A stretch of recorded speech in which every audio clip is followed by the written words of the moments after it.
So guys, जैसा कि मैंने कहा था, मैंने अपनी सीरीज़ के नेम को चेंज कर दिया है और ये है पोकेमॉन इन्फिनिटी जर्नीज़ का एपिसोड 1। और आपने पोकेमॉन मोनार्क जर्नीज़ के एपिसोड 133 में देखा था कि दोनों यामी अपने मकसद में कामयाब हो जाते हैं और म्यूज़ार्ड पोकेमॉन को बना लेते हैं, जो कि सबसे ताकतवर पोकेमॉन होता है। और ये म्यूज़ार्ड एश के ल्यूक निंजा को भी हरा देता है और फिर म्यूज़ार्ड गिलेट के दोनों पोकेमॉन को भी हरा देता है, हूपा अनबोर्न को भी हरा देता है और वहीं पर शेडो ग्रेटिना को भी हरा देता है। बट फिर उसके बाद एश भी अपने सारे पोकेमॉन को बाहर निकाल लेता है और अब देखते हैं आगे क्या होगा।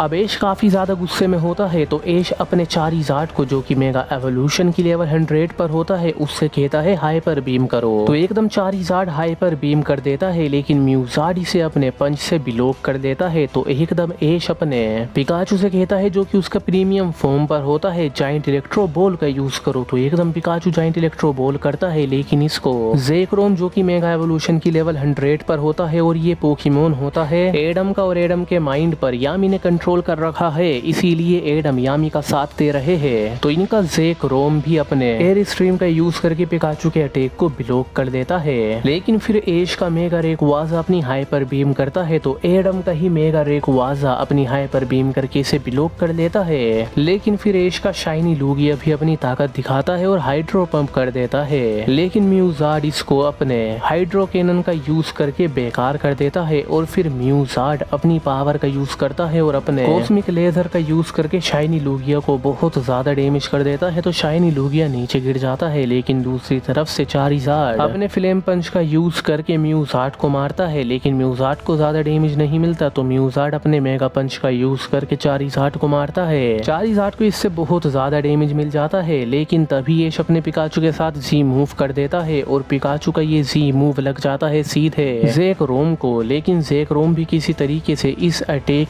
को सहते हुए ही अपना फाइनल अटैक करता है, जो कि इसका ड्रैगन रश होता है। और इस अटैक के साथ ये पिकाचू से टकरा जाता है और यहाँ पर एक काफी ज्यादा बड़ा एक्सप्लोजन हो जाता है और एश का पिकाचू हार जाता है। लेकिन अब ज़ेक्रोम भी डैमेज होता है, तो इसीलिए एश का मेगा रेकवाजा ज़ेक्रोम को मारने के लिए अपना एंसेंट कैनन का यूज करता है। लेकिन एश के अटैक को ब्लॉक करने के लिए एडम का मेगा रेकवाजा सामने आ जाता है और एश के मेगा रेकवाजा के अटैक को सह लेता है और फिर एडम का मेगा रेकवाजा हार जाता है। लेकिन ये देखकर एकदम म्यूज़ार्ड को गुस्सा आता है, तो म्यूज़ार्ड अपने डबल थंडर पंच का यूज करके एश के मेगा रेकवाजा को मार देता है। तो एश का मेगा रेकवाजा भी फेंट हो जाता है। तो ये देखकर फिर गिलेड भी एश की मदद करने के लिए अपने जिराची को बाहर निकालते हैं और अपने जिराची से कहते हैं ओशन वेव का यूज करो। तो जिराची यहाँ पर एक पावरफुल ओशन वेव का यूज कर देता है, लेकिन म्यूज़ार्ड इसको अपने साइकिक से रोक लेता है। लेकिन ये एक अच्छा मौका होता है, तो एश कहता है शाइनी लूगिया ड्रैगन रश कर दो और चारिज़ार्ड अपना कॉस्मिक फ्यूजन ब्लास्ट करो। तो मौका देखकर एश के ये दोनों पोकेमॉन अपने अपने मोस्ट पावरफुल अटैक कर देते हैं और ये डायरेक्ट हिट भी होते हैं म्यूज़ार्ड को, जिसके बाद यहाँ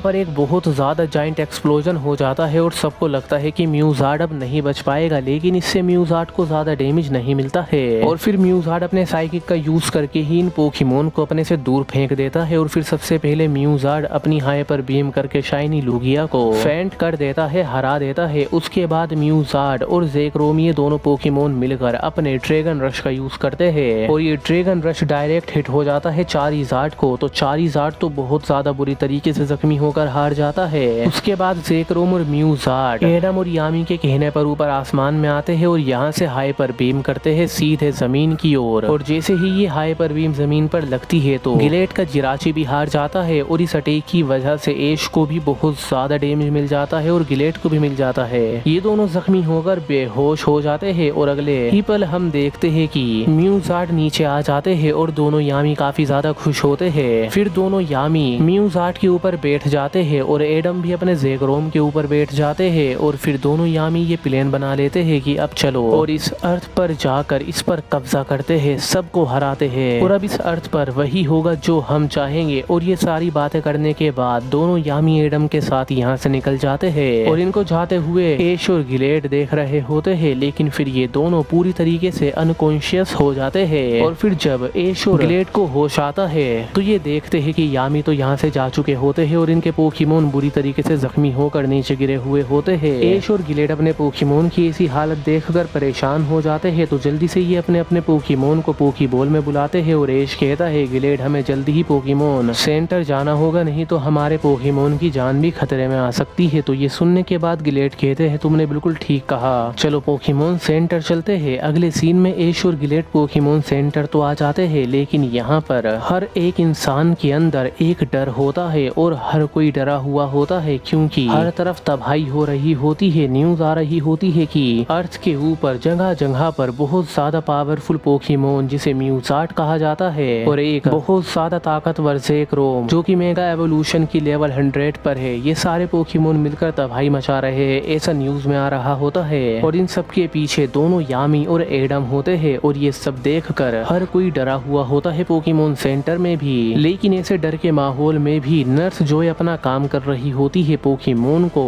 ट्रीट कर रही होती है, उनका इलाज कर रही होती है। और फिर एश और गिलेड भी अपने पोकेमोन को नर्स जॉय को दे देते हैं। फिर नर्स जॉय इनके पोकेमोन को भी हील करके लाती है और इन दोनों को दे देती है। उसके बाद एश कहता है गिलेड अगर हमें यामी और मेरे फादर को रोकना है तो हमें भी एक ताकतवर पोकेमोन बनाना होगा, बिल्कुल उनकी ही तरह। लेकिन ये सुनकर गिलेड कहते हैं ऐसा नहीं हो सकता एश, तुमने देखा ना जिन जिन पोकेमोन के डीएनए से म्यूचार्ट बना है वो सारे पोकेमोन मारे जा चुके हैं। अगर हमने ऐसा कुछ करने की कोशिश करी तो हम जिन भी पोकेमोन का यूज करेंगे वो सब भी मारे जाएंगे। तो एश कहता है आप इसकी फिक्र मत कीजिए, उन दोनों यामी ने जल्दबाजी में इस प्रोजेक्ट को अंजाम दिया है, शायद इसलिए वो पोकेमोन मारे गए, लेकिन हम इसको टाल सकते हैं। तो गिलेड पूछते हैं और वो कैसे? तो एश बताता है आप जल्दी से पहले टाउन जाइए और जाकर प्रोफेसर ओक से मिलिए, उनको सब कुछ बता दीजिए, उनसे कहिए कि हमें भी दुनिया का सबसे ताकतवर पोकेमोन बनाना होगा, म्यूचार्ट से भी ताकतवर। मुझे यकीन है कि प्रोफेसर ओक हमारी मदद करेंगे और फिर कोई भी पोकेमोन जिनका हम डीएनए लेंगे वो मरेंगे भी नहीं। तो ये सुनकर गिलेड को भी एश की बातों में दम लगता है और गिलेड कहते हैं लेकिन तुम किन पोकेमोन के डीएनए का यूज करने वाले हो? तो एश कहता है हम यूज करेंगे म्यू और आर्कियस पोकेमोन के डीएनए का, और इनके साथ साथ पोकेमोन वर्ल्ड के हर एक टाइपिंग के पोकेमोन के डीएनए का भी यूज करेंगे, और हम ये ध्यान रखेंगे कि कोई भी पोकेमोन मरे ना। बस अब आप जल्दी से जाइए और प्रोफेसर ओक से मिलिए। तो एकदम गिलेड यहाँ से निकल जाते हैं पहले टाउन के लिए प्रोफेसर ओक से मिलने के लिए, और एश ने पहले ही गिलेड को ये बता दिया होता है कि मैं चाहूंगा और म्यू को पकड़ के लाऊंगा। और फिर एश भी निकल जाता है म्यू की तलाश में और आर्कियस की तलाश में। हालांकि एश आर्कियस को बाद में पकड़ेगा, पहले म्यू को पकड़ेगा।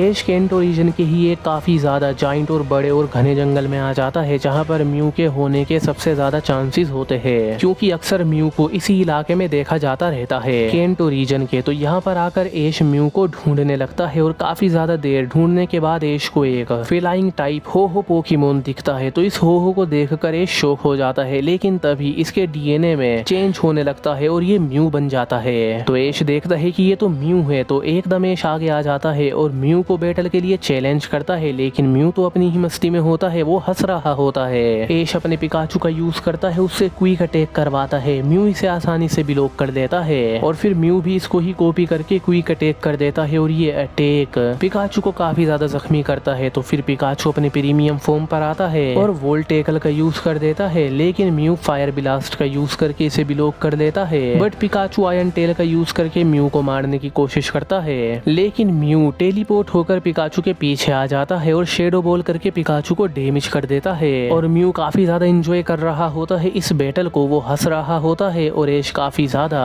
परेशान होता है। एश कहता है म्यू एक जगह रुके रहो ताकि मैं तुम्हें कैच कर सकूं, लेकिन म्यू नहीं रुकता। पिकाचू अपने जितने भी अटैक कर रहा होता है म्यू के ऊपर वो सारे बेकार हो रहे होते हैं और म्यू तो एंजॉय करते हुए पिकाचू को डिफीट कर रहा होता है, डैमेज कर रहा होता है। तो ये देख कर एश अपने पिकाचू से उसका जी मूव करवा देता है, लेकिन म्यू भी इस जी मूव को कॉपी कर देता है और म्यू भी अपना जी मूव कर देता है। उसके बाद म्यू का जी मूव और पिकाचू का जी मूव टकरा जाता है और एक काफी ज्यादा बड़ा एक्सप्लोजन हो जाता है। अब इस अटैक से म्यू को तो बिल्कुल डैमेज नहीं मिलता, लेकिन पिकाचू की हालत खराब हो जाती है और इसके बाद पिकाचू इस हालत में बिल्कुल भी नहीं होता कि वो इस बैटल को आगे कंटिन्यू रख पाए। तो एश अपने पिकाचू को वापस बुला लेता है। फिर एश अपने अगले पोकेमोन का यूज करता है जो कि उसका ल्यूक निंजा होता है और एश अपने ल्यूक निंजा को कमांड देता है है कि जल्दी से शेडो बॉल का यूज करो। तो ल्यूक निंजा अपनी शेडो बॉल करता है बट म्यू इसे आसानी से ब्लॉक कर देता है अपने ओरा बॉल का यूज करके। उसके बाद म्यू अपने ओरा ब्लास्ट का यूज करता है तो ल्यूक निंजा भी अपने वाटर शुरिकेन का यूज करके इसे ब्लॉक करता है, लेकिन अगले ही पल म्यू टेलीपोर्ट होकर ल्यूक निंजा के काफी ज्यादा करीब आ जाता है और ल्यूक निंजा के फोरहेड पर अपने हाथ को रखता है और उसको टेलीपोर्ट करके ऊपर आसमान में ले आता है और वहां से उसको नीचे गिरा देता है। मतलब लिटरली पूरा एंजॉय कर रहा होता है म्यू बैटल को। और नीचे जाते जाते म्यू इसके ऊपर हाइपर बीम भी कर देता है तो ल्यूक निंजा को और ज्यादा डैमेज मिलता है और फिर बहुत ज्यादा बुरी तरीके से ल्यूक निंजा नीचे जमीन पर आकर गिरता है और ये देखकर ये हैरान हो जाता है और फिर म्यू भी नीचे आ जाता है और वो हंस रहा होता है और एंजॉय कर रहा होता है। ऐश के चारों ओर घूमने लगता है। फिर ऐश कहता है चलो ल्यूक निंजा हम भी पूरी ताकत लगाते हैं और फिर ऐश अपने ल्यूक निंजा को बॉन्ड एवोल्यूशन की लेवल 100 पर लाता है और ऐश अब अपने ल्यूक निंजा की पूरी ताकत के साथ म्यू से बैटल करने के लिए तैयार होता है। क्या ऐश म्यू को पकड़ पाएगा?